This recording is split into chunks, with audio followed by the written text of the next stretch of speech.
¿cómo están? Hoy continuamos con nuestro devocional, el día número 19, con el título Pedro, adelante. La lectura del día de hoy la tenemos en Hechos, capítulo 1, versículo 12 al 22. Y dice: Desde el monte llamado de los Olivos regresaron los apóstoles a Jerusalén, un trecho corto, precisamente lo que la ley permitía caminar en sábado. Cuando llegaron a la ciudad, subieron al piso alto de la casa donde estaban alojados. Eran Pedro, Juan, Santiago, Andrés, Felipe, Tomás, Bartolomé, Mateo, Santiago hijo de Alfeo, Simón el celote y Judas, el hijo de Santiago. Todos ellos se reunían siempre para orar con algunas mujeres, con María la madre de Jesús y con sus hermanos.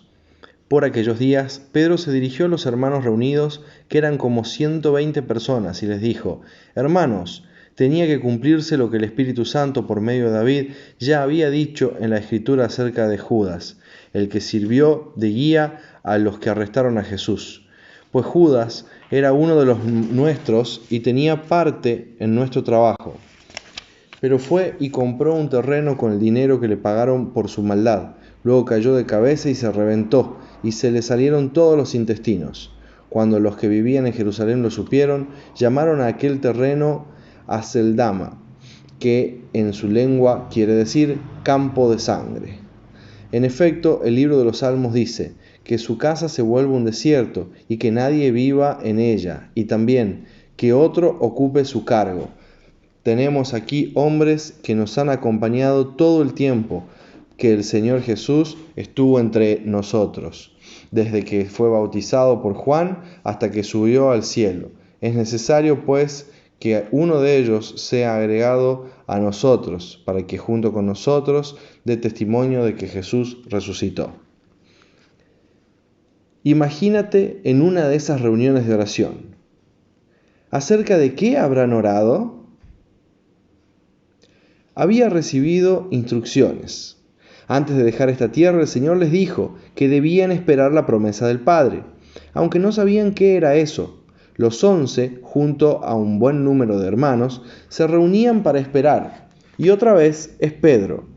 No era de los que se quedan tranquilos esperando.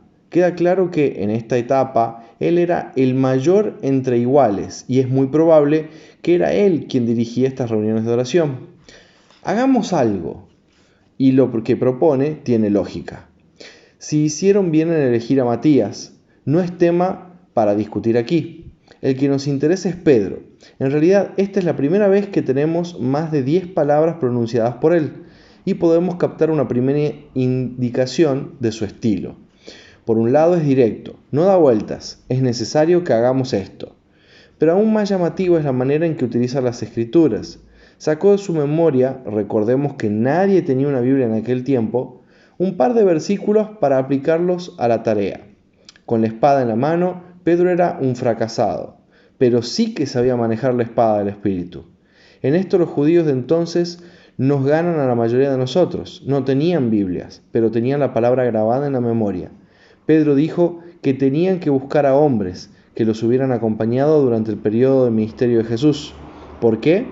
Para dar testimonio de que Jesús había resucitado. Pedro ya no tenía dudas sobre este hecho. Veremos que el énfasis de su mensaje y del de los demás de aquí en adelante es: Jesús vive. Entonces, observa el tema del testimonio apostólico. ¿Es este nuestro tema principal? ¿Debería serlo? Y para recordar, Hechos capítulo 3, versículo 15. Y así mataron ustedes al que nos lleva a la vida, pero Dios lo resucitó, y de esto nosotros somos testigos. Oremos. Señor, ayúdame a empaparme en tu palabra, para que la tenga disponible siempre en tiempos de necesidad. Gracias, Señor, porque hoy, a diferencia de antes, podemos contar todos los días, en todo momento, en cualquier lugar, con tu palabra, accesible siempre. Ayúdanos a que no solamente la tengamos, sino que la usemos y que podamos, Señor, memorizar cada promesa y cada palabra que nos has dejado para nosotros. En el nombre de Cristo Jesús. Amén. Hermanos, que tengan un muy hermoso día, muy bendecido. Shalom.